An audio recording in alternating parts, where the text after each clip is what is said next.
Can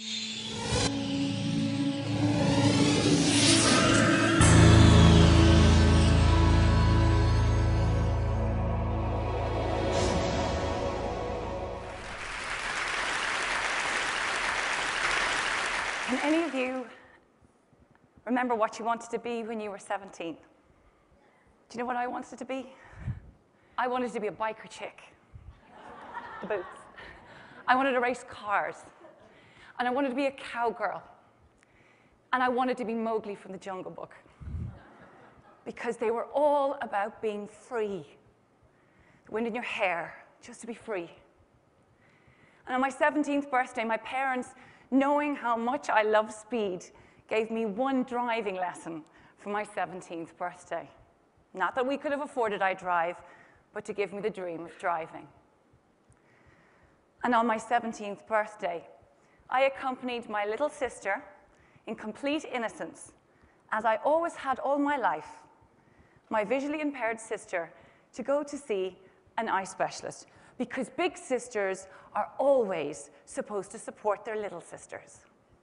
And my little sister wanted to be a pilot, God help her. So I used to get my eyes tested just for fun. And on my 17th birthday, after my fake eye exam, the eye specialist just noticed it happened to be my birthday. And he said, "So what are you going to do to celebrate?"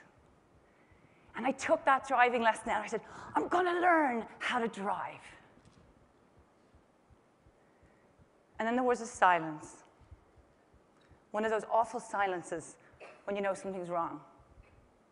And he turned to my mother and he said, "You haven't told her yet." On my 17th birthday, as Janice Ian would best say, I learned the truth at 17.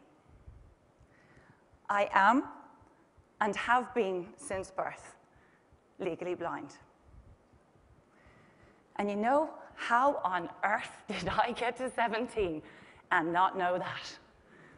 Well, if anybody says country music isn't powerful, let me tell you this.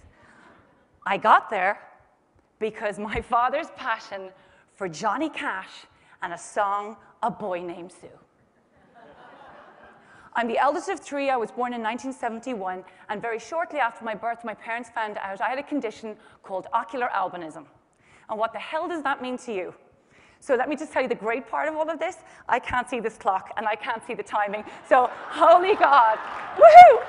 I might buy some more time. But more importantly, let me tell you, I'm going to just come up really close here. Don't freak out, Pat.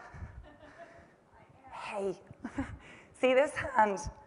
Beyond this hand is a world of Vaseline.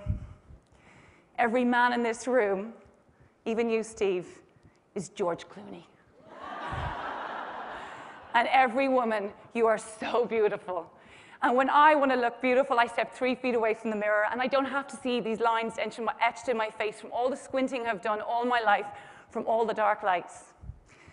The really strange part is that at 3 and a half, just before I was going to school, my parents made a bizarre, unusual, and incredibly brave decision.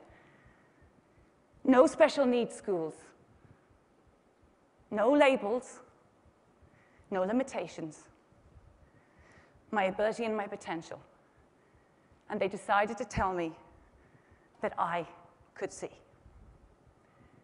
So just like Johnny Cash's Sue, a boy given a girl's name, I would grow up and learn from experience how to be tough and how to survive when they were no longer there to protect me or just take it all away. But more significantly, they gave me the ability to believe, totally to believe, that I could. And so when I heard that eye specialist tell me all the things, a big fat no, everybody imagines I was devastated. And don't get me wrong, because when I first heard it, aside from the fact that I thought he was insane, I got that thump in my chest. Do you know that, huh? But very quickly I recovered. It was like that. The first thing I thought about was my mom, who was crying over beside me. And I swear to God, I walked out of his office. I will drive. I will drive. You're mad, I'll drive. I know I can drive.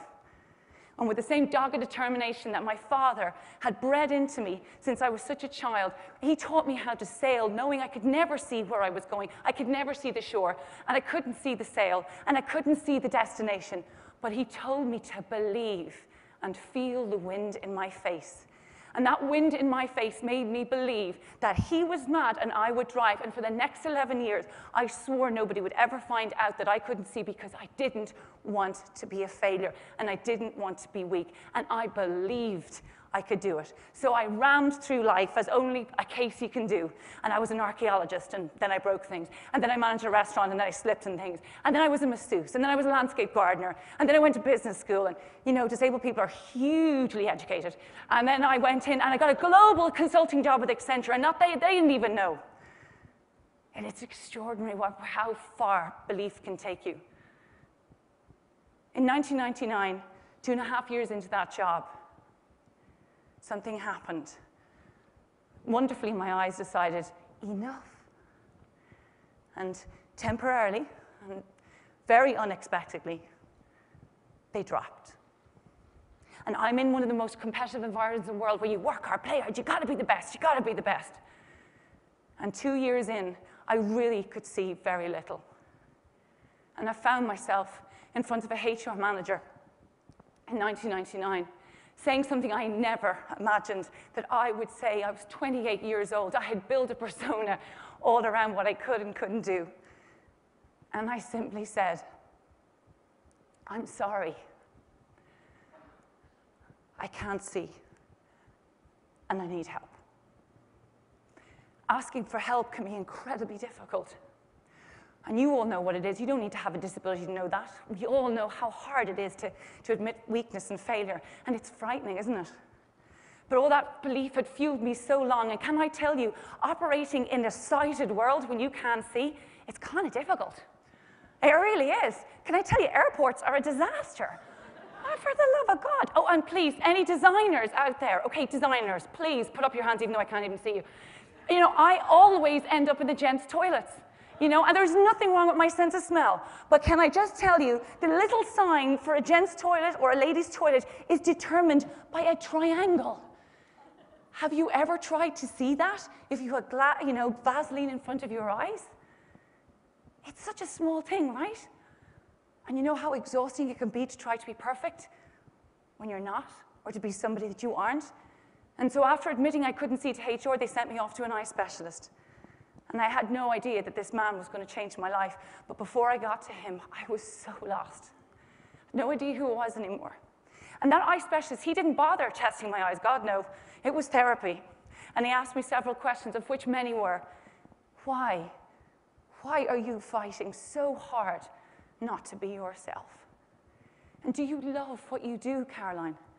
And you know, when you go to a global consulting firm, they put a chip in your head, and you're like, I love Accenture, I love Accenture, I love my job, I love Accenture, I love Accenture, I love Accenture, I love my job, I love Accenture. To leave would be failure.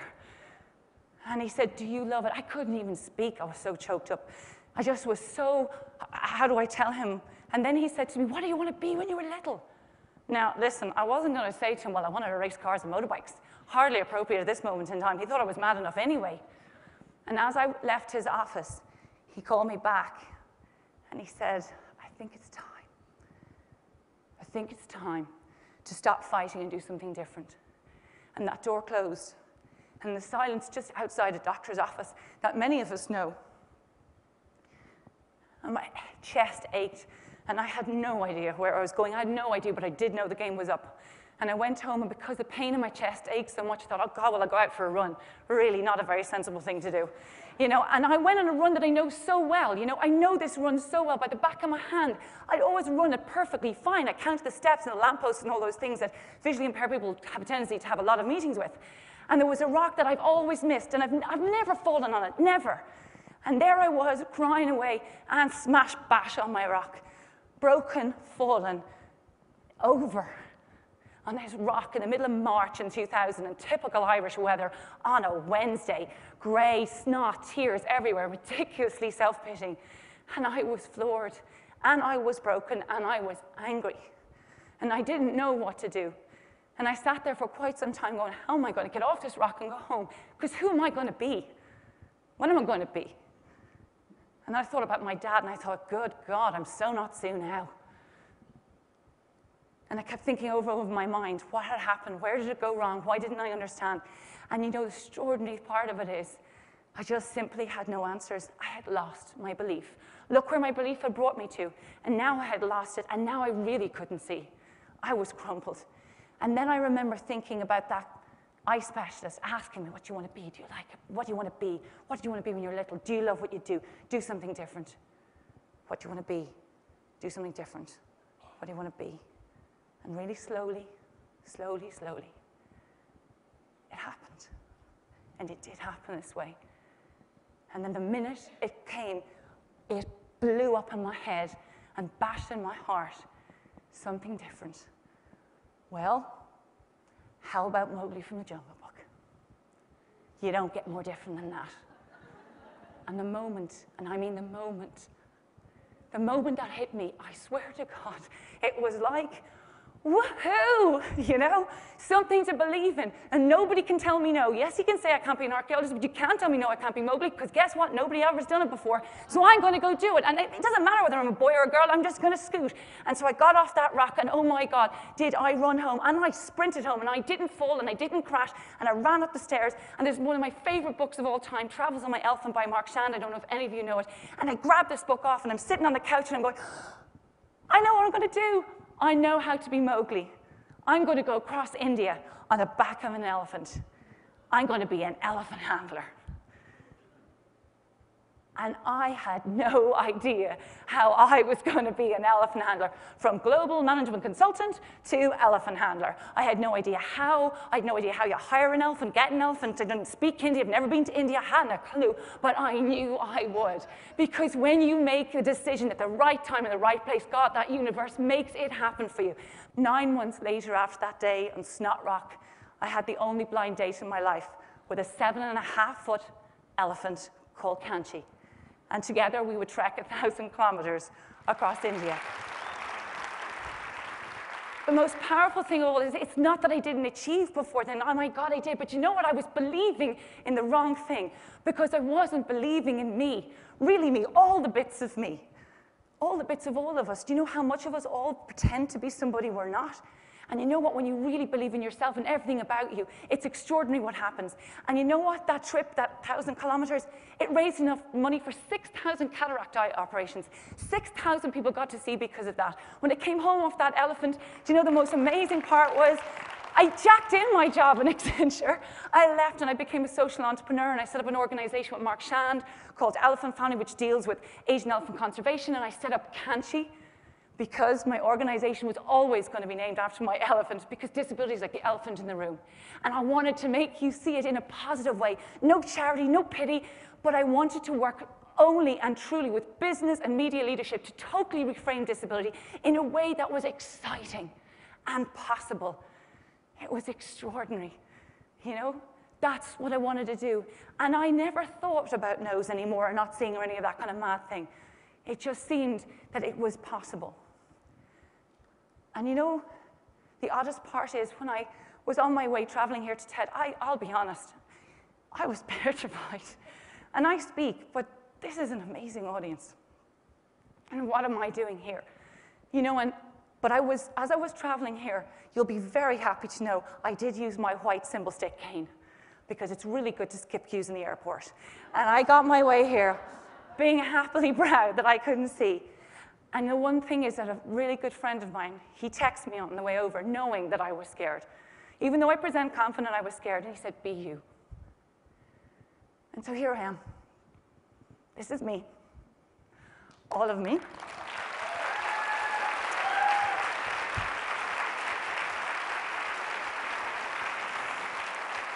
And I have learned that, you know what? Cars and motorbikes and elephants, that's not freedom. Being absolutely, truly yourself is freedom. And I never needed eyes to see. Never. I simply needed vision and belief. And if you truly believe, and I mean believe from the bottom of your heart, you can make change happen. And we need to make it happen. Because every single one of us, woman, man, gay, straight, disabled, perfect, normal, whatever, every one of us must be the very best of ourselves. I no longer want anybody to be invisible. We all have to be included, and stop with the labels, the limiting of labels, because we are not jam jars. We are extraordinarily different, wonderful people. Thank you.